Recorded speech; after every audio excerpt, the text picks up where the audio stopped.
नमस्कार। हम हाजिर हैं लेकर आज के समाचार। जनगणना प्रशिक्षण के 3 दिवसीय बैच का समापन पृथ्वी दिवस पर द मिल्लत स्कूल में जागरूकता कार्यक्रम। हार्वर्ड कॉन्वेंट स्कूल में अर्थ डे पर विभिन्न प्रतियोगी कार्यक्रम आयोजित। संत निरंकारी मिशन 24 अप्रैल को सत्संग भवन कांठ में लगाएगा रक्तदान शिविर। हाई स्कूल एवं इंटरमीडिएट परीक्षा का परिणाम 23 को हो सकता है घोषित। वाहनों में प्रेशर हार्न और अवैध हूटर बजाने पर हो सकती है जेल। साइलेंसर मॉडिफाई करने वाले मैकेनिकों पर भी कसा जाएगा शिकंजा। इस माह का राशन वितरण 24 से 8 मई के बीच कराने के निर्देश। और राज्यपाल सिंह प्रजापति के निधन पर 2 मिनट का मौन, मुकेश माहेश्वरी ने बताया अपूरणीय क्षति।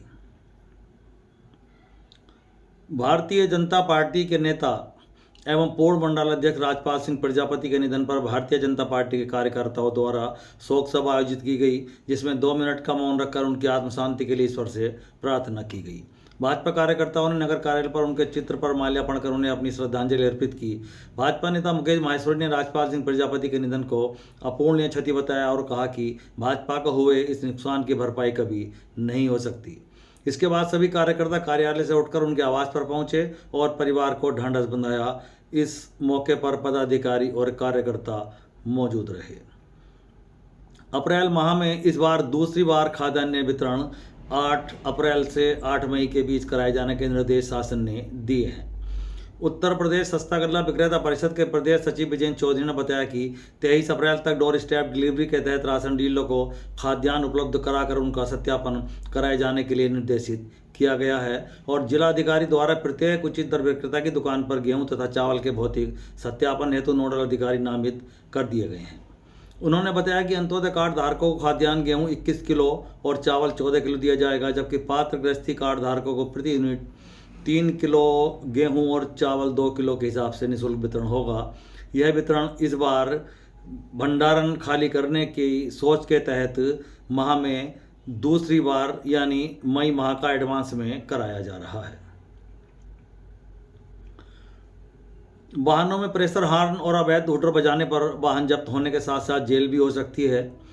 ज़्यादा शोर करने वाली गाड़ियों को ध्वनि मानकों के भीतर लाने के लिए यातायात निदेशालय ने अदालत के आदेश के अनुपालन में मॉडिफाइड साइलेंसर, प्रेशर हार्न और अवैध हूटर के खिलाफ मानक संचालन प्रक्रिया जारी की है। इसमें देश में निर्मित वाहनों के अलावा विदेशी वाहनों को भी भारतीय नियमों के अनुरूप मानकीकृत करने का प्रावधान किया गया है। जानकारी के अनुसार कुछ विदेशी दोपहिया वाहनों का भी मानक यहाँ के मानकों से काफ़ी ज़्यादा है। बताया गया कि नियमों का उल्लंघन करने पर 3 माह तक का कारावास या 10,000 रुपये तक के जुर्माना दोनों हो सकते हैं। बार बार उल्लंघन करने पर यह सज़ा 6 माह तक बढ़ सकती है। अनावश्यक हार बजाने पर पहली बार 1,000 रुपये और पुनरावृत्ति पर 2,000 रुपये का जुर्माना निर्धारित है।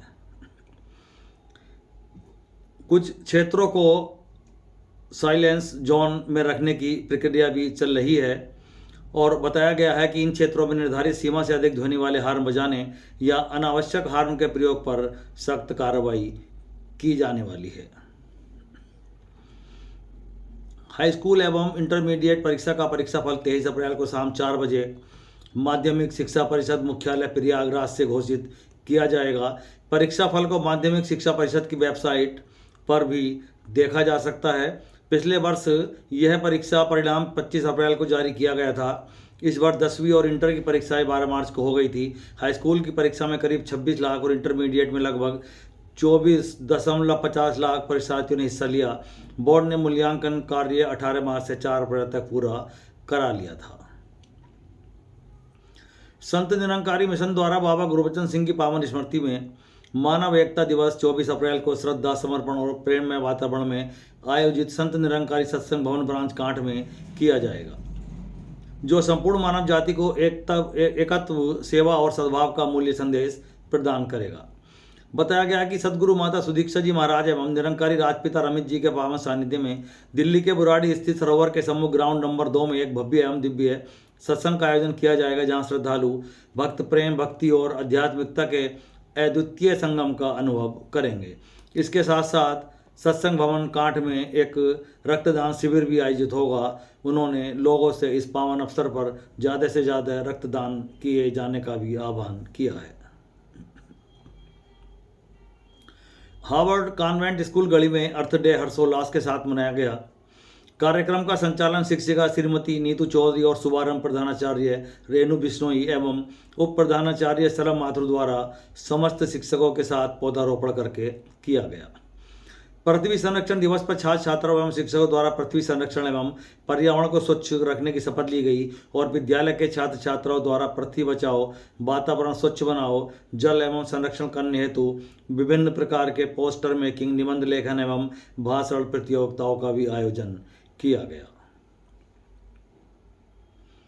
द मिल्लत स्कूल कांठ में बुधवार को पृथ्वी दिवस 2026 उत्साह एवं जागरूकता के साथ मनाया गया। कार्यक्रम का शुभारंभ विद्यालय की प्रधानाचार्य एवं शिक्षकों द्वारा किया गया।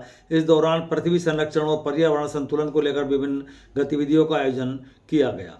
प्रधानाचार्य या शिक्षकों एवं विद्यार्थियों ने पृथ्वी दिवस के महत्व पर अपने विचार व्यक्त करते हुए पर्यावरण बचाने, जल संरक्षण करने तथा स्वच्छता बनाए रखने का संदेश दिया। विद्यार्थियों ने पृथ्वी बचाने से जुड़े प्रेरक भाषण भी प्रस्तुत किए। 22 मई से शुरू हो रही जनगणना के लिए बुधवार को 3 दिवसीय दूसरे बैच का समापन हो गया। जनगणना का कार्य सत्यनिष्ठा के साथ करने की शपथ दिलाई गई। प्रगणकों का प्रशिक्षण नगर के कस्तूरबा गांधी आवासीय विद्यालय में 20 अप्रैल को शुरू हुआ था। जिला शिक्षा एवं प्रशिक्षण संस्थान के प्रवक्ता प्रवेश कुमार ने बताया कि जनगणना कार्मिकों को प्रथम चरण मकान सूचीकरण एवं मकान गणना करने के लिए प्रशिक्षण प्रदान किया गया। जनगणना कार्मिकों को आवंटित HLB का लेआउट मैप तैयार करने एवं भवन तथा मकान गणना करने के लिए भी प्रशिक्षण प्रदान किया गया। सभी जनगणना कार्मिकों को हेलो ऐप के माध्यम से गणना के लिए हैंड्स ऑन प्रैक्टिस कराई गई, जिससे कार्य को पूर्ण गुणवत्ता से किया जा सके। प्रगणकों को डिजिटल ऐप हेलो पर कुल 34 प्रश्नों के उत्तरों को घर घर संपर्क करते हुए गुणवत्ता एवं सटीकता से डाटा को पूरा करने की प्रैक्टिस कराई गई। प्रशिक्षण में सभी प्रगणकों को नजरी नक्शा बनाने का भी अभ्यास कराया गया। मकान सूचीकरण एवं मकान गणना को तकनीकी सभी प्रशिक्षण सामग्री से परिचित कराते हुए चर्चा की गई और सभी प्रगणकों को जनगणना कार्य को पूर्ण करने के लिए प्रतिज्ञा कराते हुए कार्य को पूरी ईमानदारी सत्यनिष्ठा से करने के लिए प्रेरित भी किया गया। आज के लिए बस इतना ही। कल फिर हाजिर होंगे नए समाचारों के साथ। तब तक के लिए नमस्कार।